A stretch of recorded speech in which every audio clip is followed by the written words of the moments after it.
today we're doing a little bit more U-Cara installation. I want to go over some of the cutting techniques that we like to use on the veneer, on the fascia panels, especially when it comes to pitched. With pitched, I don't like to really cut into the exterior of the material at all. I like to go after more of the material here at the corners, all right? So it's important to get layout accurate. So here I've got a half panel laid out and then a full panel start in the opposite direction.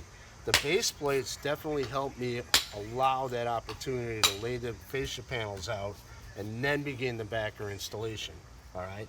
Now here, a couple of things. So we've done this 45-degree angle, and I might have cut that on a 45, all right?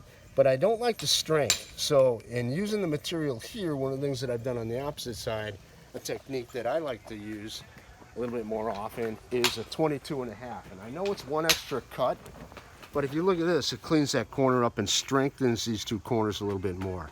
One thing you're gonna notice, I'm not cutting into, I'm leaving that factory edge corner intact, all right?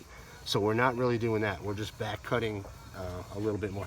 This one's a little bit more aggressively back cut than what I'd like to see, but I think you understand the strength is really here in this material on the corner, all right?